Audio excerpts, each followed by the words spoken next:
월요일이라서 그런지 논평할 게 좀 많습니다. 먼저 양해를 좀 구하겠습니다. 어제 송원석 원내대표가 김민석 국무총리 후보자를 두고 국민청문회를 개최하겠다라고 했습니다. 송원석 원내대표께 두 가지 간단한 질문을 한번 드려보죠.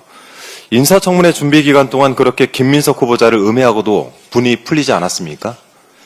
이틀간의 인사청문회를 거치고도 국민을 설득하지 못한 실력이 창피합니까? 국민의힘이 허위사실 유포, 각종 망언, 헛다리 짚기, 조작 현수막질까지 동원했지만 최근 여론조사 결과를 보면 국민은 이미 김민석 후보자를 인준한 것 같습니다. 송원석 원내대표가 어제 국민의 심판은 이제 시작이다라고 말씀을 하셨던데 이 말을 23년 2월 본회의장에서 송원석 대표께서 했던 명언으로 돌려드리겠습니다. 반사. 국민의 뜻을 거스르면 역풍이 불게 마련입니다. 몽리 그만 부리시고 국민의힘은 즉각 총리 인준과 추경 합의로 민생 회복에 동참하시기 바랍니다. 부역자들에게 최후의 심판이 다가오고 있다. 어제 송원석 원내대표의 심판 운운하는 말을 듣고 보니까 지난해 7월 이준석 방통위원장 후보자가 인사청문회에 들고 나왔던 이 괴상한 문건이 새삼 떠오릅니다. 저 문장을 국민 앞에서 내보인 지가 1년도 안 된 지금 국민과 법에 의한 부역자 단죄의 시간이 시작되고 있는 것 같습니다. 김건희 특검팀은 어제부로 김건희 관련 사건을 검찰과 경찰, 고위공직자, 범죄수사처 등으로 전부 이첩받았습니다. 도이치모터스 주가 조작 사건, 서울 양평고속도로 종점 변경 특혜 의혹, 명태균 게이트, 관저 이전 부당 개입 의혹 등을 비롯한 총 16개 사건을 수사할 예정인데요.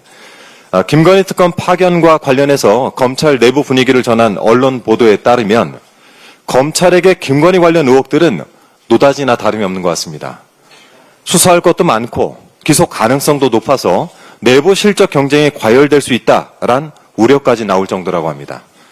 그 치열한 실적 경쟁을 김건희가 살아있는 권력이었을 때 했으면 얼마나 좋았겠습니까? 지난 3년간 수사하지 않는 김건희 의혹들을 김건희 특검팀이 최장 170일 안에 마무리 지어야 합니다. 특검팀은 오는 2일 무렵 현판식을 시작으로 수사를 본격 시작할 것이라고 전망되고 있는데 의혹 한 점 남기지 말고 성역 없는 수사로 사법 정의를 바로 세워줄 것을 부탁드립니다. 김건희 씨에게 당부 말씀드립니다. 휠체어 걷어차며 씩씩하게 퇴원한 후에 과일 드시면서 휴식할 정도로 기력도 넘치고 여유로운 시간을 보내고 있다 들었습니다. 건강한 모습 확인했으니 특검의 소환 요구에 정당한 소환 같은 조건 달지 말고 출석을 해서 수사를 받길 바랍니다. 혹시라도 가뜩이나 바쁜 특검팀에게 출장 조사를 요구하는 일은 없어야겠습니다. 한편 국민의힘 나경원 의원은 지난주부터 국회 본관에서 농성을 시작했다고 합니다. 농성이라고 합니다. 실내에 작은 텐트와 선풍기를 가져다 두고 맛있는 김밥도 먹는 나경원 의원의 농성을 두고 무더위를 피하는 캠핑이란 지적이 나오고 있습니다. 저도 농성 꽤나 해봤지만 이런 좋은 환경에서 편안하게 투쟁할 수 있는데 제가 왜 그때 그렇게 고생을 했는지 하는 생각이 듭니다. 역시 선수는 무시할 수가 없나 봅니다. 나경원 의원의 캠핑 농성에 대한 비판이 나오자 전가의 보도 마냥 이재명 대통령에 대한 비난을 끄집어냈는데요. 지난 23년 8월 말 이재명 당시 더불어민주당 대표가 윤석열 정권의 폭정에 대한 항쟁의 의지로 24일간 단식을 했던 일을 웰빙 단식이라고 언급을 하면서 이 대표가 마셨던 보온병에 무엇이 들었나라는 의혹도 제기한 적이 있죠.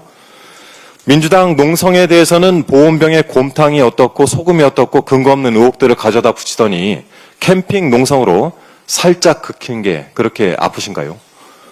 법사위원장직을 내놓으라는 나경원 의원의 논리는 하다하다 이재명 대통령의 재판에 대한 이야기로 이어지던데 나경원 의원은 어제 SNS에 올린 글에서 법사위만 손에 넣으면 사법 장악 법안을 신속 처리해 대통령 사법 리스크를 원천 봉쇄할 수 있기 때문이다 라고 주장을 했습니다.